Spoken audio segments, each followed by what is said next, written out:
Você tá vendo por aí um fenômeno diferente? Já ouviu falar do famosinho Twitter do Instagram? Esse vídeo aqui é pra te contar tudo sobre o Threads, a nova rede social do Instagram, e também te contar como você pode usar ela na sua criação de conteúdo como professor de idiomas para poder captar mais alunos e, enfim, usar suas redes sociais a seu favor aqui. Bora lá?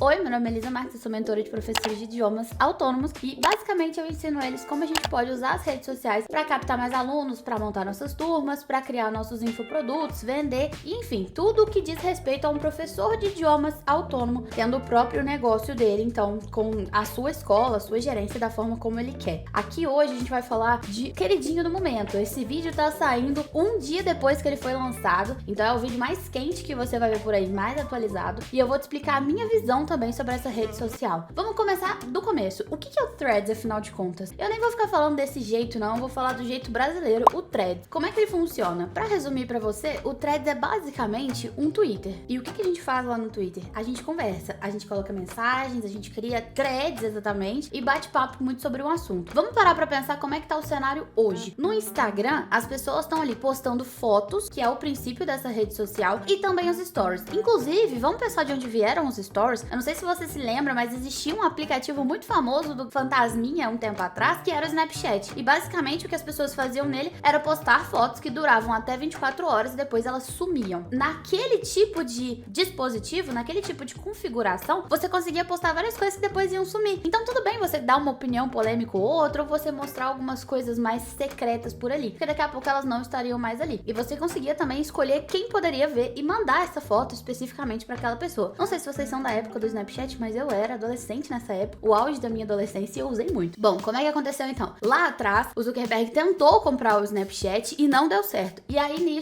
nessa tentativa, ele tentou negociar e não conseguiu levar o prêmio. Então o que ele fez? Basicamente se eu não posso vencê-lo, vou copiá-lo. E foi lá e criou os stories. Então a gente tem os stories justamente por conta disso. E inicialmente a ideia dos stories era aparecer e depois sumir depois de 24 horas. Depois de um tempo ele foi e criou aqueles destaques, que é quando o story aparece, some depois de 24 horas, mas se você destacar, ele fica salvo ali pelo tempo que você quiser, disponível para as pessoas verem. Agora, o que estava acontecendo ultimamente? A gente vai dar uma olhada geral pro cenário de hoje das redes sociais. Basicamente, desde que o Elon Musk comprou o Twitter, a navegação dentro da rede social ficou muito complicada, porque ele foi fazendo várias mudanças. Primeiro, ele resolveu vender o selinho de verificado, que inclusive agora o Zuckerberg também escolheu que vai fazer isso, e no Instagram você consegue comprar o seu selo de verificado. Mas depois o Elon Musk começou a fazer várias outras mudanças, como o escrito que vinha embaixo. Antigamente, quando você fazia um post no Twitter, vinha escrito, postado do Instagram, vinha escrito postado do iOS, postado do Android, e tinha todo um status envolvido naquilo. Primeira coisa que ele fez foi tirar. Agora quando você posta, vem postado da Terra. Ou enfim, depende de como tá a configuração do seu Twitter hoje em dia. Mas ele foi dando vários problemas em várias áreas diferentes. Ele começou limitando a quantidade de tweets que a gente podia fazer, ele começou limitando a quantidade de mensagens que a gente poderia enviar na DM das pessoas, ou seja, ele não queria sobrecarregar o sistema e nisso ele acabou desagradando os usuários, falando, olha, você só pode mandar até 400 mensagens das pessoas individualmente por dia. Além disso, em maio desse ano, ele resolveu que a verificação em 2 etapas por SMS para entrar no aplicativo, sabe quando você tenta entrar e daí você recebe uma notificação no seu celular falando, tem alguém tentando logar na sua conta, só ia existir para quem fosse assinante do Twitter, ou seja, para quem tivesse verificado, para quem tivesse pagando. Caso você não pague, não tem mais esse benefício. O Elon Musk não quer saber de gente pobre ali na área dele, o que também irritou muitos usuários. Por quê? Porque antigamente o Twitter era conhecido por ser uma rede social mais do discurso livre, que você podia falar o que quiser, ficar ali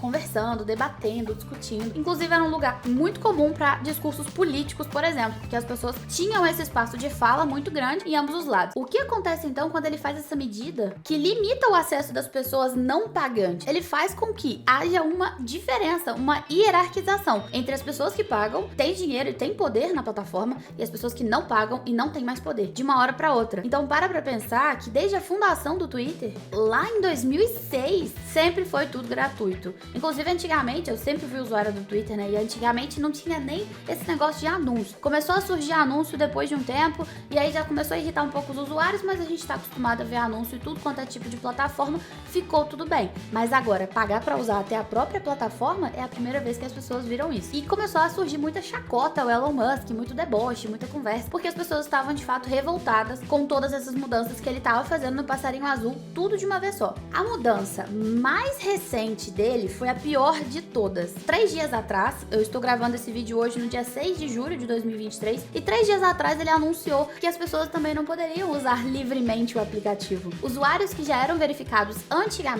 teriam acesso a até 6.000 tweets por dia. Já os usuários que foram verificados há pouco tempo teriam acesso apenas a 300. E aí começou a aparecer uma mensagem para todo mundo que dizia taxa limite excedida, que é basicamente, não, você já usou minha plataforma suficiente hoje, não precisa usar mais. E quem não fosse verificado tinha ali 600 tweets que poderiam ver por dia e não mais do que isso. Imagina uma rede social que você paga pra estar ali, que você vê anúncio pra estar ali e ainda assim você não pode ver tudo que tem ali, você só pode ver um limite? O que é isso que tá acontecendo? Era claro que o Twitter estava fadado ao fracasso. No final de 2022, ali em novembro, mais pro final do mês, surgiu aquela outra rede social, KOO, não vou nem pronunciar esse nome pra não tomar ban aqui, que é do passarinho, uma rede social amarela indiana, não sei se vocês chegaram a entrar também. O hype dela foi muito grande porque o Twitter estava começando a anunciar essas medidas mais rigorosas e mais malucas nessa época do ano passado, e aí as pessoas migraram pra lá, mas não durou muito tempo, porque como as medidas ainda eram muito fracas, não incomodava tanto assim as pessoas, e essa nova rede social ainda não estava conseguindo comportar tanta gente dentro dela,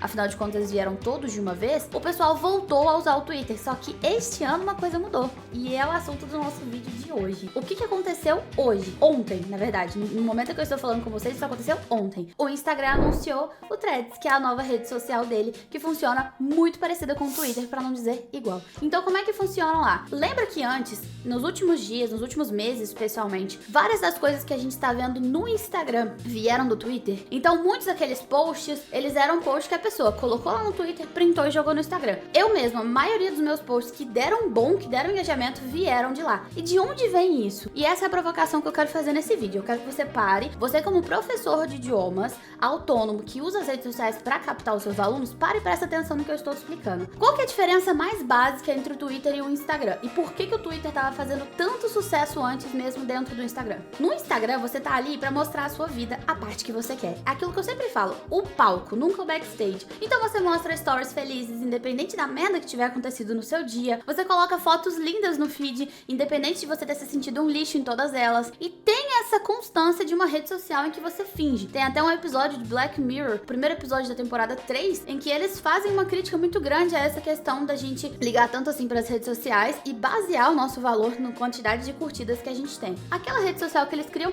é muito parecida com o Instagram. Só que qual que é o valor do Twitter, então, para o usuário? O Instagram é o lugar onde você vê pessoas felizes postando coisas que você nunca vai ter, mas que você vai desejar só porque elas têm. E o Twitter é o lugar onde você discute, onde você coloca suas opiniões, onde você mostra de fato aquilo que você pensa, aquilo que você se importa. Você tem a sua voz, o seu tempero do Jacan. O seu tempero, ele tá ali no Twitter. Então, o que acontece? Se ultimamente a maioria dos posts que estavam dando certo eram justamente esses posts de conversa, de posicionamento, para pensar no cenário que a gente tá vivendo agora. As pessoas não querem mais saber só do seu palco. As pessoas não querem ficar comprando uma vida perfeita e maravilhosa porque elas já sabem que não existe. A essa altura do campeonato, elas já entenderam que isso é coisa de câmera, que a gente aparece na câmera da forma como tem que aparecer. Eu, nesse momento, tô com essa blusa bonita aqui por cima, mas eu tô com uma calça de pijama e você não precisa ver isso. Eu só te mostro a parte que eu quero te mostrar. E não sou só eu, são todas as pessoas. E como é que isso impacta você na sua criação de conteúdo, então, para captar os seus alunos? Muito simples. Os alunos estão cada vez mais buscando conhecer você, a sua história, de onde você veio e o que você faz. Então, se você só se preocupa em ficar mostrando coisas comuns, eu falo isso sempre com os meus alunos. Lá na Trilha, que é o meu curso principal, eu já gravei todas as aulas pensando nisso e a gente sempre traz essa abordagem lá pra dentro. Se você tá sempre falando, vamos aprender inglês pra assistir série, pra ouvir música, pra viajar, todo mundo tá careca de saber disso. Todo mundo já entendeu o que é pra isso, mas o que você tem além disso? O que você traz no seu perfil além disso? Qual traço da sua personalidade tá nos seus posts, tá no seu conteúdo, nos seus stories? Eu sei que vocês sempre falam pra mim, mas eu não tenho graça, nossa, eu vou postar stories, mas o meu fundo não é bonito, o meu backstage não é legal, o meu cenário é feio. feio. Mas a pessoa quer ver isso, ela quer ver vida real. Ela não quer ver só aquela coisa montada. Aquela coisa montada não funciona mais, não conecta mais. Quando eu virei mentora de professores de idiomas, foi justamente porque os mentores que tinham na época eram totalmente inviáveis. Eram pessoas milionárias que andavam de terno dentro de casa, faziam uma maquiagem pesadona pra ficar dentro de casa fazendo story. E eu achava aquilo surreal, não conectava com aquelas pessoas. Eu falava, eu nem quero ser essa pessoa e nem acredito que essa pessoa exista de verdade. Trazendo o meu lado natural, o meu lado sem maquiagem, falando de qualquer jeito, falando o que eu penso, eu consegui conquistar todos esses alunos que eu tenho hoje. Os alunos que eu tive na época que eu dava só aula de inglês e os alunos que eu tenho hoje quando eu trabalho com professores de idiomas. Então, cada vez mais as pessoas estão valorizando o natural, o real. E se você não trouxer a sua parte aqui pra dentro, o seu tompeiro, você vai ficar pra trás. A partir de agora, a gente tende a valorizar cada vez mais esses outros posts de posicionamento. Eu não sei te dizer se o Threads vai continuar ou não, se ele vai acabar amanhã, se o Twitter vai acabar. Não me interessa isso. O que interessa aqui é a gente parar pra pensar no formato em que as coisas estão saindo. Não funciona mais ficar postando fotinha bonita da sua vida. Não funciona mais falar pra pessoa que ela tem que aprender pra viajar pra fora. Isso não pega ninguém. A gente quer saber o que além disso eu consigo fazer com o inglês. O que além disso o espanhol vai mudar na minha vida. Será que o turco faria uma diferença? A minha mãe adora série turca e eu descobri que ela passou essa febre pra minha tia e agora as duas estão todos os dias se comunicando, mandando mensagem no WhatsApp pra saber do que aconteceu com o personagem da série que elas gostam. Elas sabem turco? Não, mas elas ficam o dia todo assistindo esse negócio no Telegram. E não só elas duas, como várias outras pessoas que eu já vi por aí. E eu tô falando exatamente disso. Você tem que olhar pro seu conteúdo, pro idioma que você ensina, e esse conteúdo que eu tô te entregando agora é ouro. Inclusive, curte esse vídeo, me ajuda muito se você curtir, e se inscreve no canal pra receber os próximos. Isso me impulsiona a fazer mais vídeos pra vocês. Mas voltando, o que você tem que pensar aqui agora? Que o mundo tá mudando. A diferença está chegando. Se você continuar fazendo coisas da forma comum que todo mundo faz, você vai passar despercebido. Sabe aquele anúncio que a pessoa começa, se você tá cansado, se você tá cansado, se você tá cansado, e você já pula, porque você já sabe o que ela vai falar? É exatamente isso. Quando o seu conteúdo é comum,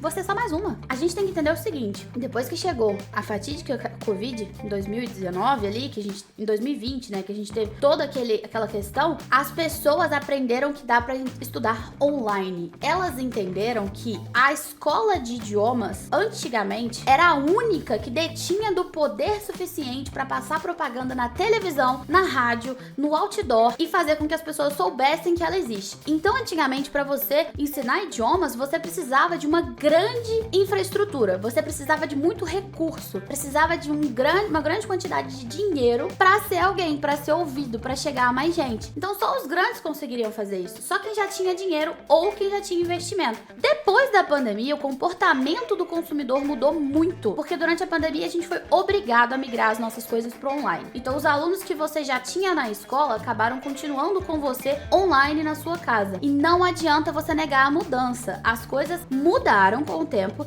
e se você continua negando, você vai ficando cada vez mais pra trás. Para pra pensar que quando o computador surgiu, existiam dois tipos de pessoa que faziam máquinas de escrever. Aquelas que entenderam que as máquinas iam ser substituídas e começaram a fazer teclado, e as outras que ficaram discutindo. Morte ao computador, no computador não vale nada, daqui a pouco ele acaba. Ah, isso aí é modinha. Ah, não tem nada de computador não.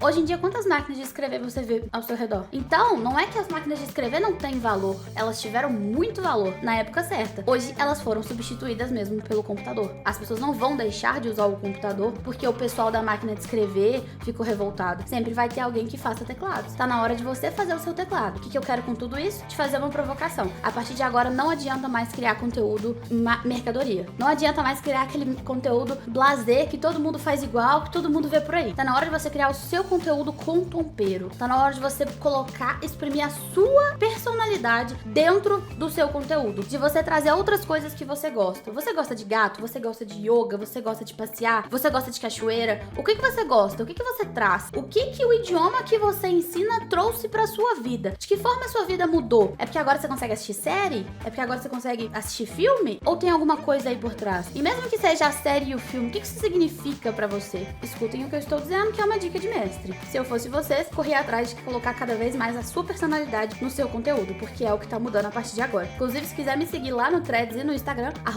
@aelisamarques. Você vai ver todo o meu conteúdo, todo o meu posicionamento real ali. Eu tô muito feliz que essa mudança aconteceu, porque eu sempre fui uma pessoa bocuda, que fala demais, e eu tenho um espaço pra falar agora, que é justamente o Thread. Eu trago todas as minhas opiniões, polêmicas ou não, sobre as coisas que eu penso de verdade. Isso sou eu de verdade. E por mais que no momento não seja o que a modinha tá querendo, não seja o que vai bombar, longo prazo é o que mantém. Então, também fica de olho no discurso das pessoas, o que elas estão dizendo, se condiz com a realidade delas. Agora tá cada vez mais fácil de descobrir quem é verdadeiro e quem não é. Se você gostou desse vídeo, já deixa seu like, comenta aqui embaixo qual é a sua opinião sobre essa rede social, me segue lá na minha e se inscreve, que tem mais vídeo pra você ver aqui no canal.